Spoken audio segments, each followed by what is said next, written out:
Nothing good, Harold. You tried the slingshot water ski thing yet? Well, I wanted to, it's just, but every time I got up to the front of the line, Moose kept slingshooting me to the back, Once was funny, but after 6 times, I give up, Well, the problem isn't it? They got the thing working real great, but, once men get something working, they're immediately bored with it. So they wanted to try something called a double shooter.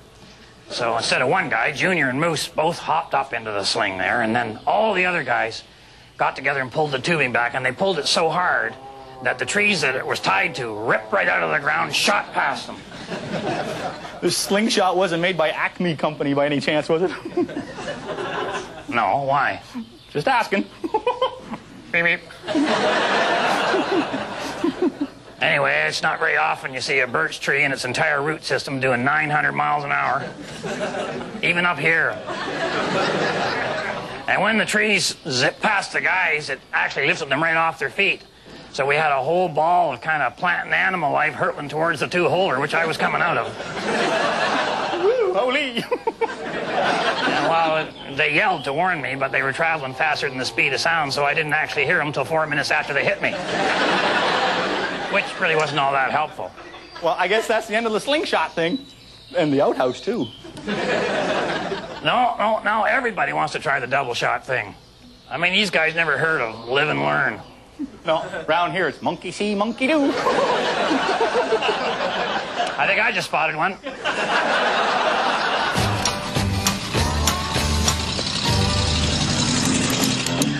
There's a big rig sitting in the parking lot. An 18-wheeler, which is usually 9 on each side. The driver squeezes his big fat tattooed belly in behind the wheel. And you can hear the roar of the diesel squeal. He drops her into one of 32 gears. Oh, for gosh sakes, he stalled it. Every week we do something for the young people, and unfortunately, this week is no exception. Well, hi, I'm Harold Green, and welcome all you young viewers to Posturing for Popularity. Okay, all right. I found the secret to impressing the opposite sex. I'm going to share it with you. Okay, you know what it is? The secret to impressing the opposite sex is look sharp.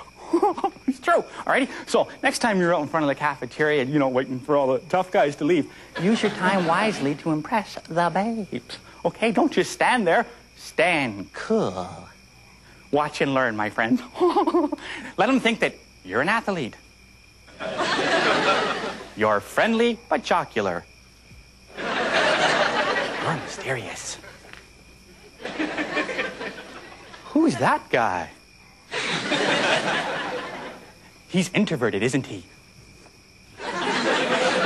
Oh my, who's the sexy dude? I bet you that guy is a thinker.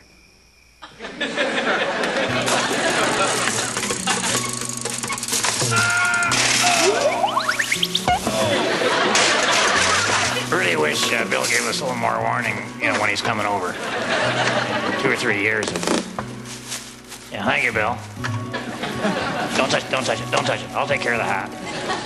Time now for Adventures with Bill, starring Bill. Ow. Now, the idea here was, oh, God. This may not last too long. All right, he's going this way.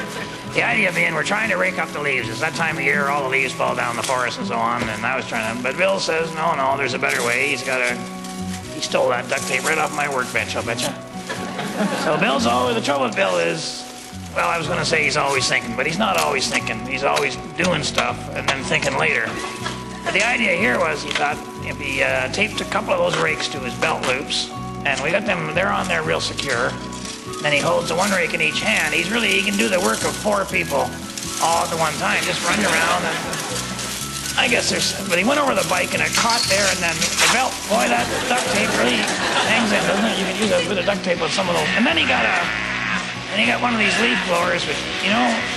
Oh, yeah. The trouble is a lot of times when you rent equipment, you don't get the instructions with it. I'm not sure Bill was completely sure of what he was doing there. Anyway, now this one I found this very intriguing. He had one of them plastic garbage cans. And he says the important thing here is you got to seal this down, get it completely airtight, get that lid on there right properly, and then he takes a huge thing out of his pants. Scared most of us. And then fires that through the lid of the garbage can. Now the idea is apparently that pickaxe makes a hole. Oh, okay. Makes a hole exactly the same size as the hose. So what he wanted me to do was to take the end of the hose, stick it in the hole, and it's like an airtight seal in there. And then he's going to get the other end of the hose, and I thought he was going to blow into this, but no, he's going to suck on it. He's going to suck all the air out of the garbage. But I think the problem here was, with it being plastic and so on, basically all he did was collapse the can at this point. So that really wasn't much of use, so rethink this, you know. This is oops. This was plan A.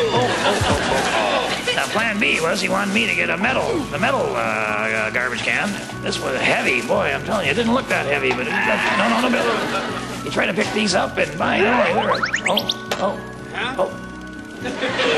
well. I don't stay in that cabin anymore. There's a peephole in there now. Now he sucks all the air out. But the trouble was he threw up a lot of stuff. Hindsight's a great thing. I think we should have emptied it out. A lot of old rotten leaves, and I'm actually not quite sure what that was. We haven't had a pony at the lodge for years. Anyway, we got that out of there and get the lid on there, and now he's got it airtight. Yeah, it's working. And you can see it just starting to compresses a little, but not too much. The idea being here, what you're trying to do is create a vacuum inside the can. There we go, and I keep my thumb over, so we got that contained. And when he takes the top off, it's just like opening the doors in Star Trek or something. You get that. It's like a complete vacuum. I think the same thing's under Bill's too. Anyway, he's got all the leaves in there, and he's as happy as heck, but I just didn't get to hurt him as much as I'd wanted to. Here's Ranger Gord to tell us all what he does when he spots a forest fire. Sure, yeah, well, the first thing I'll do is I'll determine the exact location using my compass and my binoculars. Oh, boy. Well, usually I can just use my compass. Boy, I hope those don't rust out in the rain like this. Anyway, I'll determine the exact... Whoa! That lightning strike was close. Mr. Green, I'll determine the exact location using my compass, and then I'll call it into headquarters. Robinson Crusoe to My Man Friday. Robinson Crusoe to My Man Friday. It's my code name. Report for December 29th. Not December, Gord. Weather, severe thunderstorms. Fire danger low. Bowels regular. I have my best friend, Mr. Red Green, here, who would like to say hello. Stand by. You say hello. I'll get the headphones so you can hear them. All righty.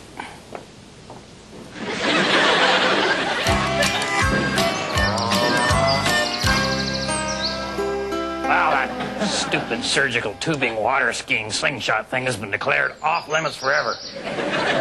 From now on, the water skiers up here can just use those huge overpowered boats like normal people do. What happened, Uncle Red? The guys run out of birch trees to rip out of the ground? No, they got bored again, Harold, with the double shot thing, so they all climbed into the sling there, went for what they called a gang shoot. Snicky Peterson hooked his dump truck up to it and started driving down the driveway at tight. He got almost down to the road there, and he had her so tight, and all of a sudden she started to fray and rupture and rip and sprawling. You ever been flicked with a wet towel, Harold? Constantly. My mom can be so immature. I'll try multiplying that by 500. Woo! What a bunch of losers. Sore losers. It was the snap heard round the world. Some of the guys have welts you could fry an egg on. No real damage done, but I don't think they'll be wearing wool pants for a few weeks. We got to go to the meeting now, Uncle Red. Yeah, you go ahead, Harold. I'll be right down. Well, that's about it. So if my wife is watching, I'll be coming straight home after the meeting, and I would appreciate it that you don't say anything when I take my clothes off tonight. Just kind of limit yourself to the usual subdued laughter as you run to kill the lights. And to everybody else, on behalf of myself and Harold and the whole gang out here at Possum Lodge, thanks so much for watching, and keep your stick on the ice.